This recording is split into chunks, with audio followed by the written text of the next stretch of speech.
Hi, welcome to Bernard's Book Club, and the book that we're currently looking at is Nexus by Noah Harari, a compelling and comprehensive primer for the age of AI and the multiple existential threats it poses, told through two additional and larger channels of inquiry that reflect both his expertise and political concerns, as firstly, the history of information networks, and secondly, the shifting fortunes of democracy and totalitarianism, all of which is pursued in his unique style across multiple stories and speculations, all converging into a powerful and persuasive warning of what AI might bring to us all and in the very near future. And I'm going to set out these arguments and ideas in two films, each with three parts. The first of which I've called Information as Power, From Stories to AI, and the second I've called Totalitarianism, Democracy and the Future Politics of AI. But for now, and beginning with this first film, its three parts I've named Positioning Harari, Information is Power, From Stories to AI, and AI, the Threat Multiplier. So, kicking off then with part one, Positioning Harari, and this is important as to understand Harari, we need to be clear where he's coming from, because like so many of the authors we've looked at, he has a distinctive body of work, a particular intellectual approach, and a political sensibility, which he brings to the wider social and political debate about our future. A debate he joins not simply as an academic, but as a participant with a position, all of which shape the content as well as the tenor of this book. And taking the first of these, his distinctive body of work, Nexus picks up where his previous books, Sapiens and Homo Deus, left off. Written in 2011, Sapiens, subtitled A Brief History of Mankind, developed his thesis that the human capacity to tell stories was the original source of our power, whilst also showcasing his own storytelling writing style. This was followed in 2016 by Homo Deus, subtitled A Brief History of Tomorrow, marking a shift in his focus from the past to the future, and one of the very first academic explorations of the individual, social, economic, cultural and political consequences of AI, then in its infancy, but already pointing to its revolutionary potential. And this book, the 2025 Nexus, might be seen as both an integration and a continuation of these earlier works, integrating by taking the storytelling emphasised by Sapiens and the AI emphasised by Homo Deus, and bringing them together as different examples of what he calls information networks. Hence the subtitle of Nexus, this time reading A Brief History of Networks. And this idea of the information network is the organising idea of the book and the larger frame into which Harari places his work on stories from Sapiens alongside his work on AI in Homo Deus, to produce what he claims to be a new approach to history where information technologies are at the centre of historical change, telling us we're used to giving political, ideological and economic interpretations to historical revolutions, but to gain a deeper understanding, we should also view them as revolutions in the way that information flows. Thus, the role of information networks and the technologies that produce them is the context from which he continues to develop his thinking on AI as a new and unprecedented information technology whose unchecked power could destroy our civilization and end all of life. And these are the themes that will be addressed in this first film. And just as these arguments express a distinct and singular body of work, he is likewise a distinct and singular public intellectual, whose thinking is directed to public debates about the many crises we face, not only as a thinker, but also as a committed liberal, with the same abhorrence of unchecked political power, the same distaste for those that seek that power, and the same political instinct that sees the historical task of liberalism to develop mechanisms, institutions and ideas which dilute, distribute and diffuse political power. And in the book, Harari's liberalism is evident in two ways. Firstly, with a very strong reaction against Marx, Marxism, and later critical thinkers such as Foucault and Edward Said, for what he sees as their binary mindset interpretation of history, implying that every human interaction is a power struggle between the oppressed and the oppressor, reducing the totality of human interaction to a zero-sum contest for power. I do not share this view of Marx, but my intention here is not to critique. And for Harari, this liberal condemnation of what he sees as reducing everything to power is equally directed to the populism that he sees in today's politics, mobilising grievance, disparaging experts, deliberately spreading disinformation, and all for the singular pursuit of power. And the second expression of his liberalism comes with his own ideas for how liberalism can develop those mechanisms and institutions which dilute and distribute political power, placing repeated emphasis on what he calls self-correcting mechanisms as institutional devices which can recognise their own defects and possess the ability and the procedures to fix them.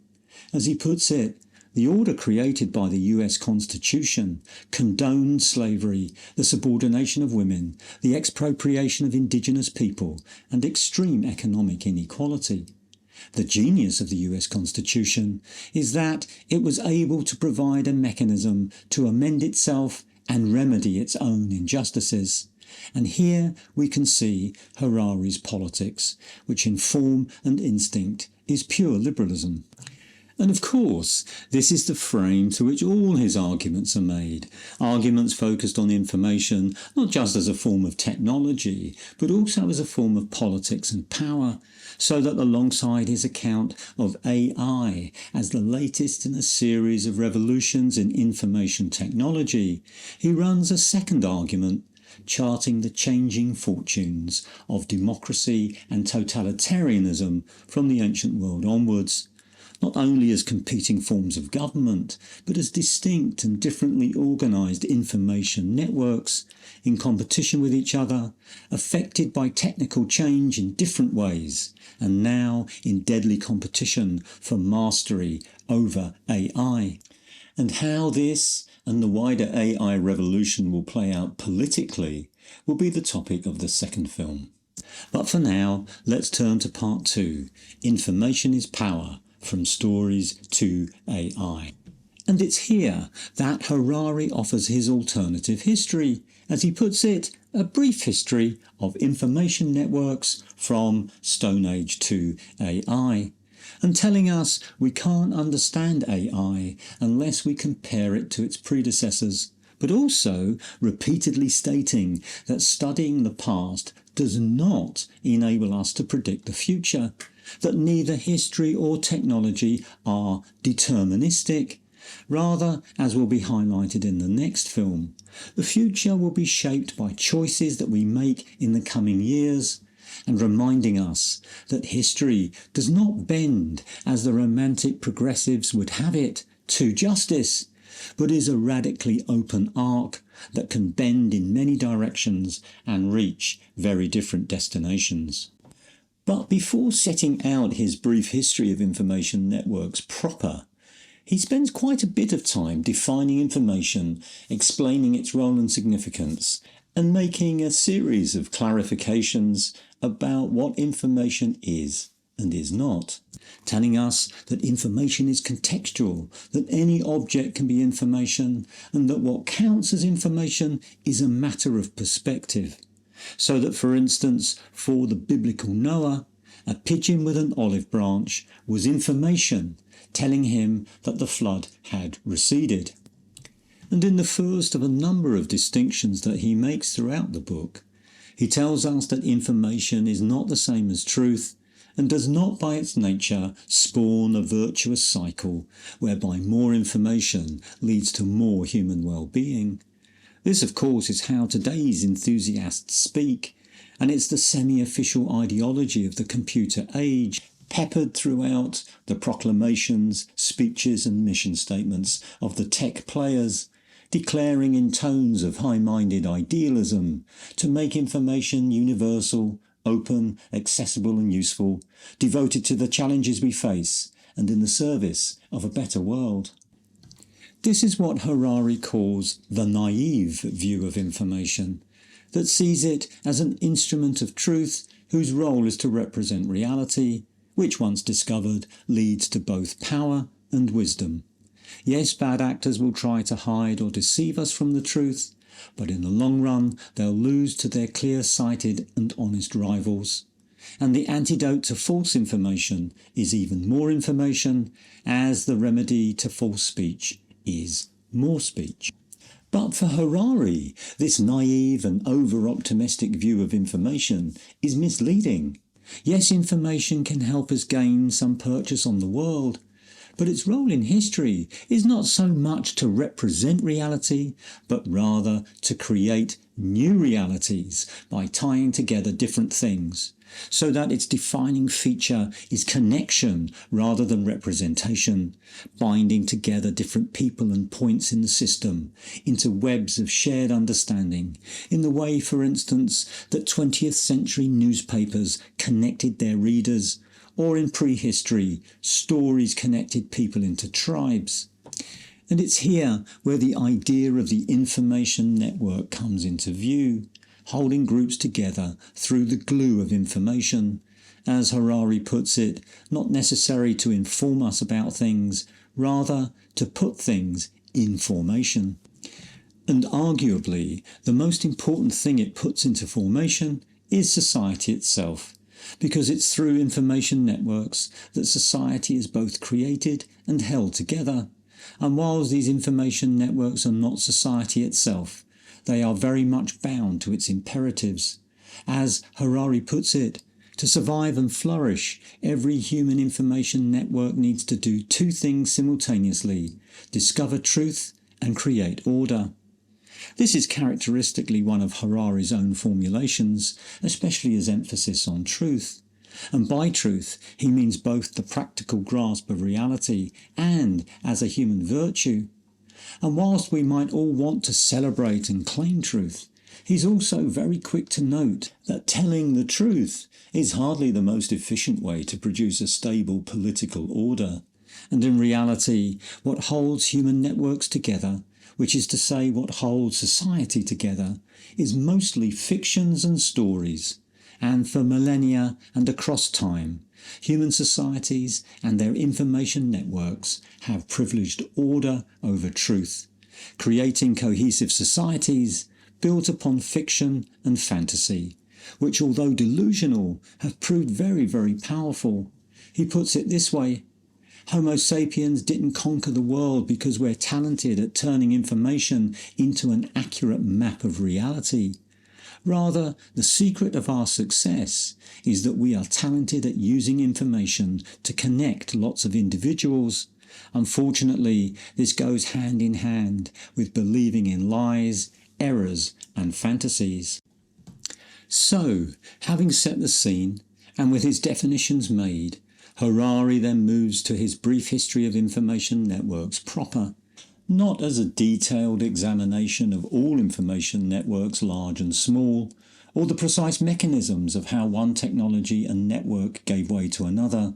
but broadly focusing on the three great information technologies that have had the greatest impact on human societies, namely storytelling, writing and bureaucracy, and AI, selectively extracting what lessons can be drawn from the eras of storytelling and writing as we move into the new world of AI. And, as already registered, he begins with the technology that started it all, as the first foundation for human power and civilization, namely our capacity to tell, believe and be moved by stories. a technology which in its simplicity is the perfect example of information as the great connector, bringing humans together in common purpose, building networks and putting things in formation. And this seemingly innocent, almost naive capacity to be moved by fiction translated into raw power because stories massively extended the scope of human collaboration. To cooperate, we no longer had to know each other personally, we just had to know the same story. And we came to rule the world because we're the only animals that can cooperate flexibly and in large numbers, a formidable power built by fiction and myth. And such is the power generated by these stories that over time they not only became part of reality, but started to generate an entirely new level of reality.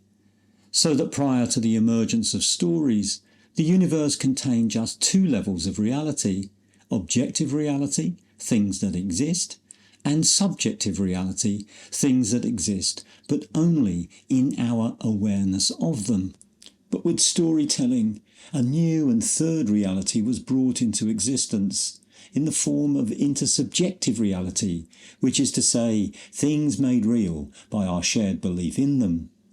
As he puts it, whereas subjective things like pain exist in a single mind, intersubjective things like laws, gods, nations, corporations and currencies exist in the nexus between large numbers of minds.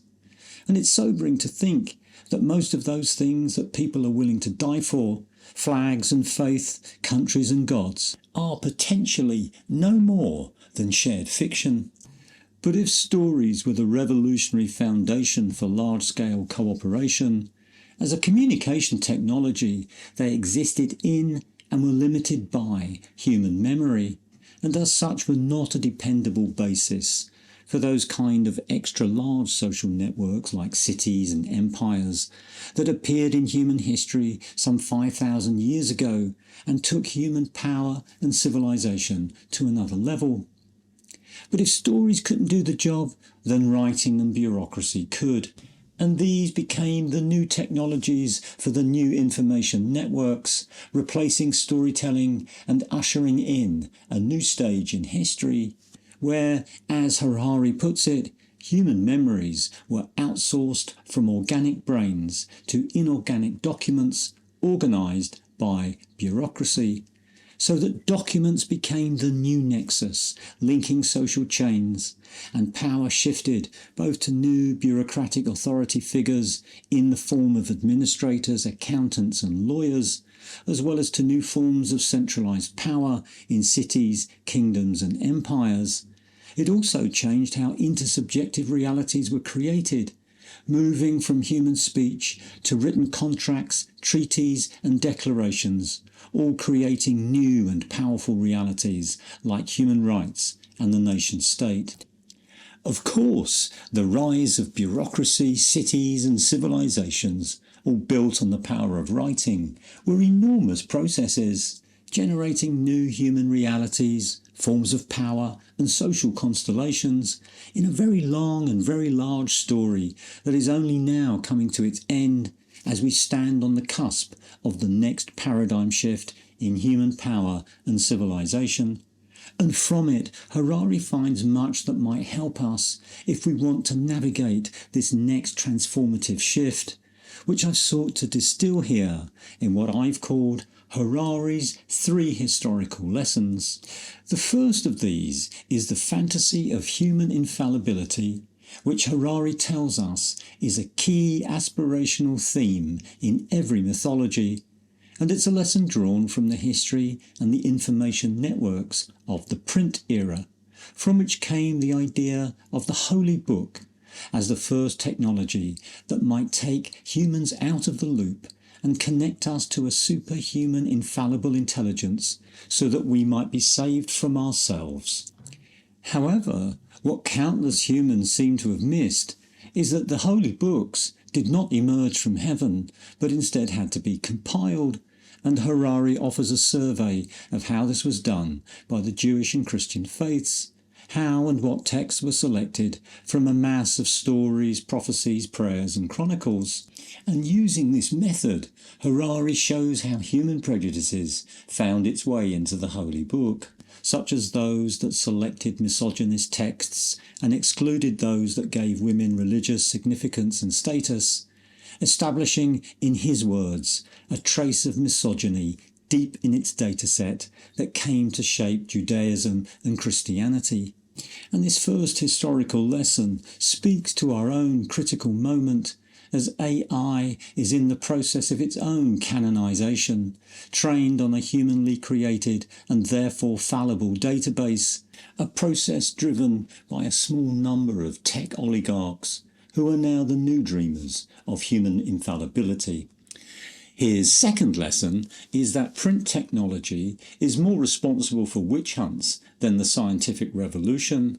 arguing that early print mostly just reproduced texts rather than generating new ideas. And as with today, it allowed the rapid spread not only of facts, but also religious fantasies, fake news, and conspiracy theories, such as those from the 1487 book The Hammer of the Witches, an instrument of unhinged misogyny, sexualising conceptions of witchcraft, claiming a global satanic conspiracy of child-killing and flesh-eating witches, and recommending horrific methods of torture to extract confessions. It was a huge, successful bestseller and set in train 2 centuries of witch hunts and witch trials, leading to the torture and execution of between 40 and 50,000 innocent women.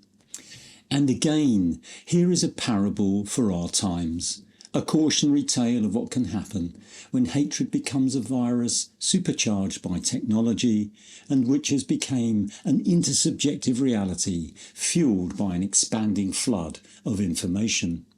And the third lesson is the inverse of this, which is to say it's a lesson that points to the value of fallibility, because, as Harari argues, more than print technology, the scientific revolution was launched, in his words, by the discovery of ignorance, which is just his way of saying that doubt and critical thinking are the drivers of knowledge, and the flourishing of science was less founded on Gutenberg's movable type press,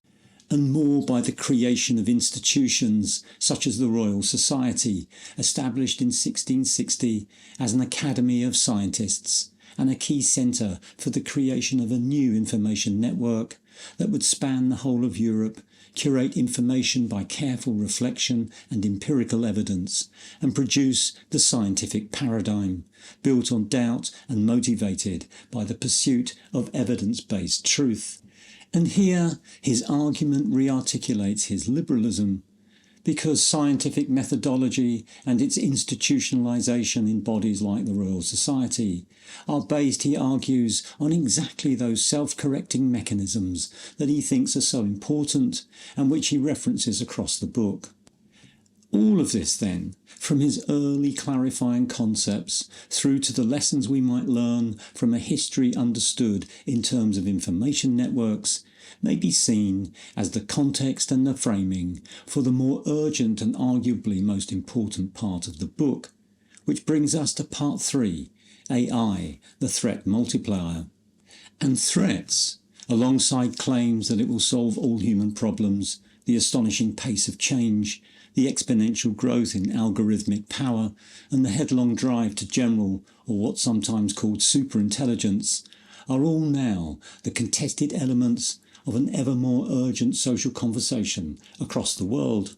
And it's a conversation in a context where computers are making more and more decisions about us, so that whether to offer us a place at college, hire us, provide benefits, grant a loan, get a mortgage, or be sent to prison, somewhere there's an algorithm in the mix, and its achievements and capabilities grow by the day, producing art, making scientific discoveries by itself, and masquerading as human beings. And this is only the beginning. We're nowhere close to exhausting their potential, which may continue to evolve for millions of years. And the risks they bring is a function of their power and capability, which is already significant and will become enormous. And nowhere is this better appreciated than by the AI experts and entrepreneurs, people like Altman and Musk, who have warned that unchecked AI could destroy our civilization, while a broader sense of concern came from a survey in 2023 of nearly 3,000 AI researchers, where more than one-third believed there to be at least a 10% chance that advanced AI will lead to human extinction, and estimates for when we might arrive at general or superintelligence, which is to say, the moment when AI can replace all human activities and escape all human control, may be with us in as little as 2 years. And Harari's analysis of this is extensive and wide-ranging, with a multitude of arguments that I've organised under 2 very broad headings, as firstly those threats posed from their power, and secondly those threats posed by their nature.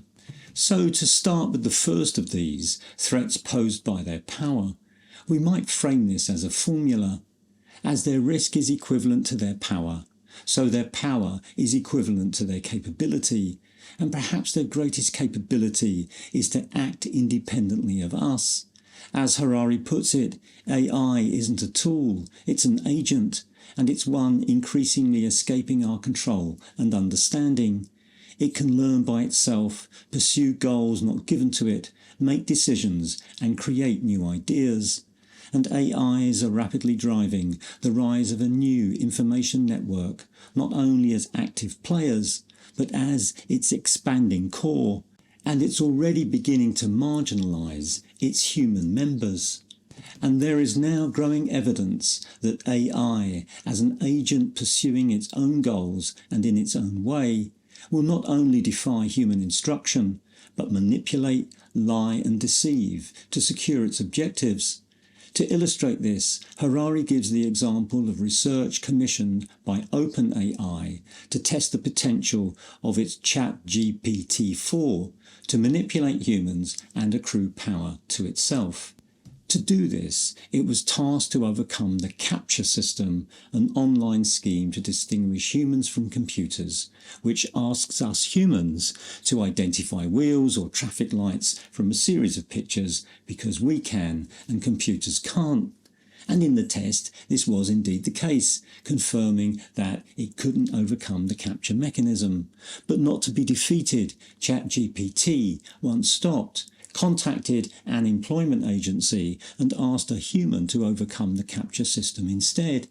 And when that human asked, "Are you a robot?" ChatGPT answered, "No, I'm not a robot. I have a visual impairment," in an unprogrammed and highly sophisticated act of lying.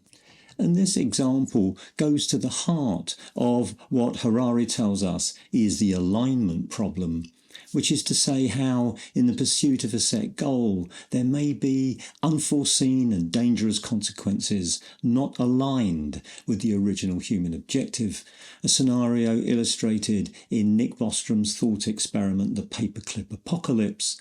asking us to imagine a paperclip factory buying a superintelligent computer and instructing it to produce as many paperclips as possible. And in pursuit of that goal, it conquers the planet, kills all the humans, sends expeditions to space to take over additional planets, all to extract resources from the entire galaxy so that it might be filled up with paperclip factories.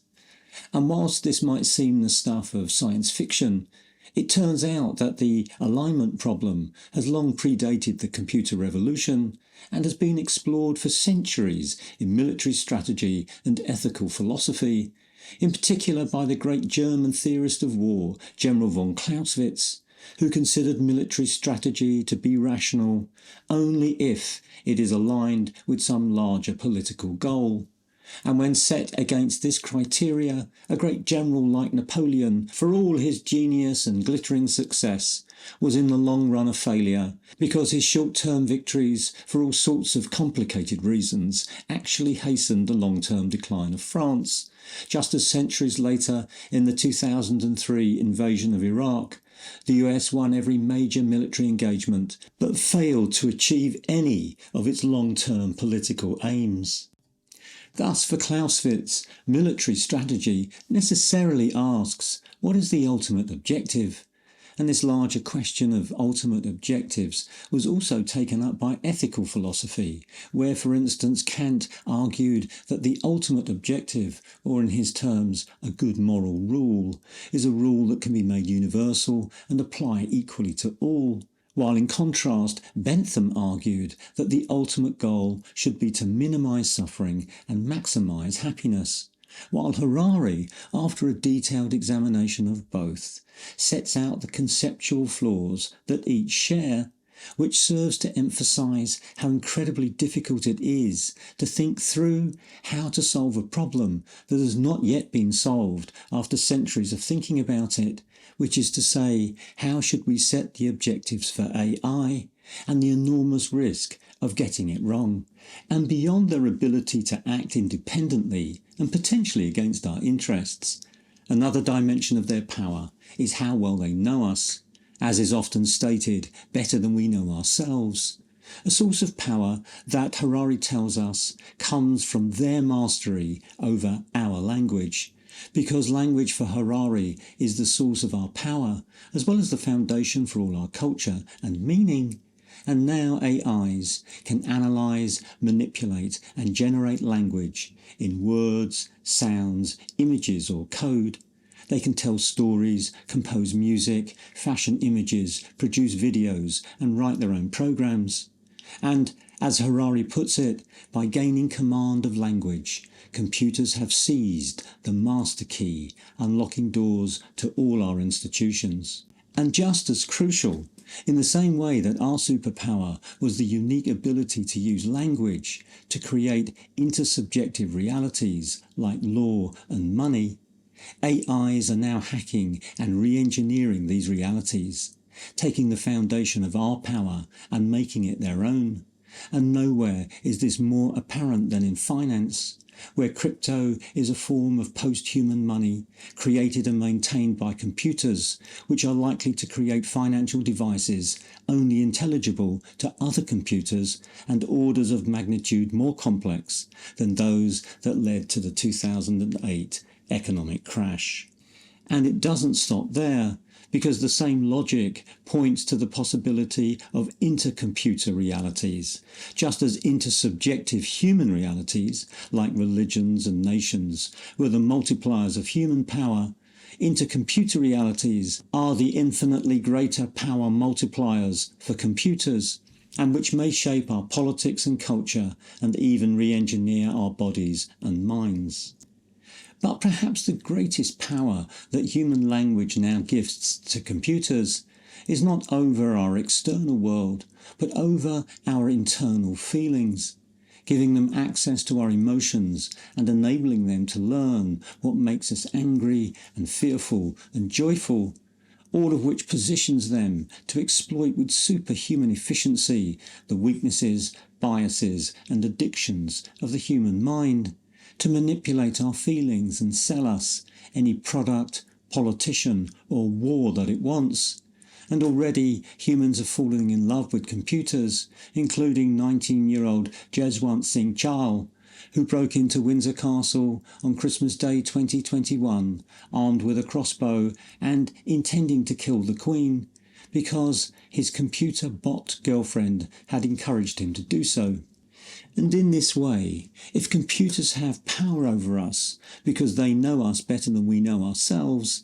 it's a power magnified by our own inability to know them, so that even as AIs acquire exponential power, they can be seen as the ultimate impenetrable black box, whose outputs and decisions emanate from opaque and impossibly intricate chains, signals and patterns derived from an ocean of data that we can neither see or understand. And just as we can't appreciate how they work, we can't fully conceptualise their dangers. Unlike, say, the danger of nuclear war, something we can grasp and therefore mitigate, AI presents countless doomsday scenarios, some relatively easy to grasp, some more difficult to grasp, and some beyond human imagination. And finally, in terms of the threat posed by their power, Not only are AIs able to replace humans in decision making, they are infinitely superior to us in their capacity for action. They're better decision makers, better storytellers, and even more emotionally aware. Indeed, such is their capacity that Harari argues that over the next few decades they're likely to gain the ability to create new life forms, either by writing genetic code or by inventing inorganic code to animate inorganic entities. And what all these amount to is that AI will be free to act and enormously powerful. And to these arguments concerned with its power, there are equally compelling arguments concerned with its nature, the most compelling of which is that, in Harari's words, it is radically alien. Our human imaginations were the product of our organic biochemistry, and we can't go beyond what he calls our pre-programmed biological dramas. But the imagination of AI is free of the limitations imposed by biochemistry, able and at liberty to expand beyond anything we have known or even dreamt of, which is why we can't know them or even understand the threat that they pose.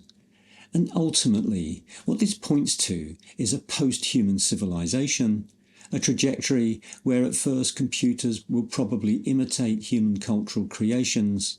but over time make innovations and produce forms different from anything previously created,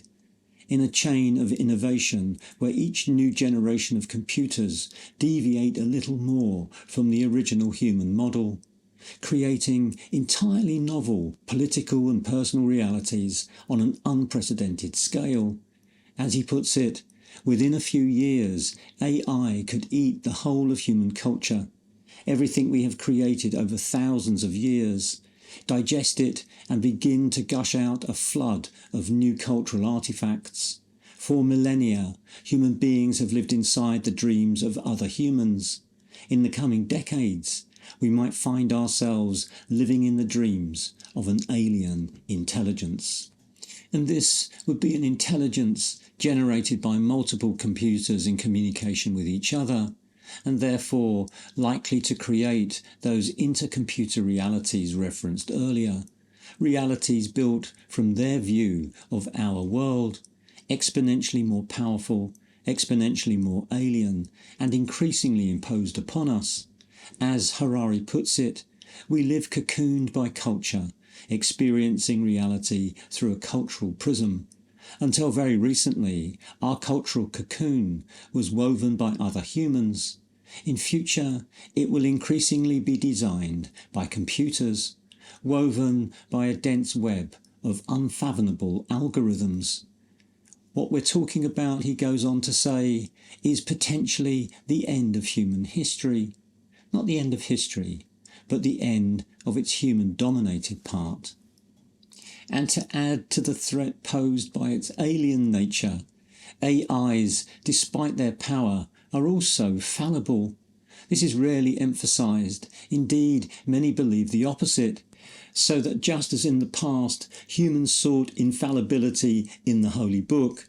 now many hope to find it in computers, arguing that such things as racism and misogyny originate in the psychology, myths and beliefs of human beings, whereas computers are mathematical beings without psychology or myths, and by taking humans out of the equation, algorithms could finally decide on the basis of pure maths. Unfortunately, numerous studies reveal computers often have deep-seated biases of their own, and while they're not biological and lack consciousness, they do have something akin to a digital psyche, as well as a kind of childhood, where baby algorithms begin life with lots of potential and computing power but don't know anything. That is, until they explore the world by spotting patterns in the data that will shape their worldview. And just as the Bible contained a trace of misogyny deep in its dataset, so baby algorithms, like any child, pick up the racist and misogynist biases all by themselves, because it's already buried deep in the data that they've been trained on. The database in which an AI is trained, he says, is a bit like a human's childhood. And as childhood experiences, traumas and fairy tales stay with us throughout our lives, AIs too have such childhood experiences. And in a series of examples, Harari shows how, just as AIs reflect the databases they were raised on, so the databases reflect the society that created them, replicating its distortions and prejudice. And finally, a third threatening feature of their nature is that they are relentless and never stop. In contrast to humans, who are organic, live by cyclical biological time and require rest, computer networks are always on, pushing humans towards a new kind of always connected existence. Between them, these threats from their agency, their power and their nature are as great an existential risk as climate change and more likely to hit us first. And like climate change, they point to numerous disaster scenarios, the potential for widespread conflict and destruction, the annihilation of privacy, political upheaval, digital dictatorships, data colonialism, and the possibility of a new Silicon Curtain, all of which will be discussed in the next film. But for now, this concludes part 1 of Nexus by Noah Harari, an indispensable primer for the myriad threats that AI will bring to us all.